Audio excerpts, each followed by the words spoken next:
সোনা সোনা সোনা লোকে বলে সোনা সোনা নয় তত খাঁটি, বলো যত খাঁটি তার চেয়ে খাঁটি বাংলাদেশের মাটি রে আমার, বাংলাদেশের মাটি আমার জন্ম। আসসালামু আলাইকুম। ওয়ালাইকুম সালাম।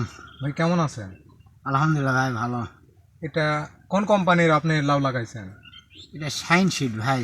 সায়েন্স সিড কোম্পানির কি জাতের লাউ লাগাইছেন আপনি? এটা লাগাইছি লাউ হলো আপনার ওই মিম গ্রিন প্লাস। মিম গ্রিন প্লাস জাতের লাউ লাগাইছেন। এটা মনে করেন কালার কোয়ালিটি বা আশেপাশের বাজারে তো চাহিদা মোটামুটি আলহামদুলিল্লাহ। হ্যাঁ, বেচা কেনার কোনো সমস্যা হয় না, বাজারে লাগলে ইনশাল্লাহ 1 টাকা সবার চেয়ে বেশি দামে বিক্রি হয়। এটা আপনি হলো মূলত কোন বাজারে এই লাউটা বাজারজাত করা হয়? এটা আমরা প্রতিদিন আক্কেলপুরি বাজার আক্কেলপুর বাজারে বাজারজাত করেন। তো লাউয়ের তো কোনো মানে বাজারে ক্রেতারা তো কোনো সমস্যা করে না? না, আপনি সবার আগে বিক্রি হয় এটা লেগে। কতটুকু জমিতে এই লাউ লাগাইছেন আপনি? প্রায় 22 থেকে 23 শতক জমি হবে। 22 থেকে 23 শতক জমি।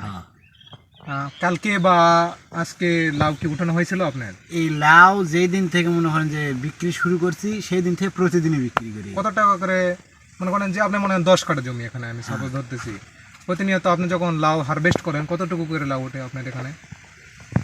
প্রতিদিনই 80-100 পিস লাউ ওঠে প্রতিদিন। 80 থেকে 100 পিস লাউ। হ্যাঁ, প্রতিদিন।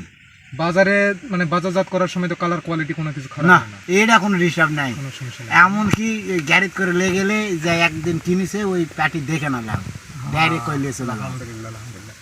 তো পরবর্তীতে যদি সায়েন্স সিডের আরও বিভিন্ন কোয়ালিটির ভ্যারাইটির প্রোডাক্ট আছে বুঝছেন, লাউ শুধু লাউ না, সায়েন্স সিড কোম্পানির বিভিন্ন করলা, শসা, আপনার ভেন্ডি, আরও বিভিন্ন জাতের বীজ আছে। পরবর্তীতে যদি ওগুলা বীজও আপনাদের এরকম করে আপনার ভরসা মতো নিতে পারবেন তো নাকি? ইনশাল্লাহ আমরা তো নিয়ত করেই রেখেছি। আলহামদুলিল্লাহ আলহামদুলিল্লাহ। তো ভালো থাকেন। আচ্ছা, ওয়ালাইকুম সালাম।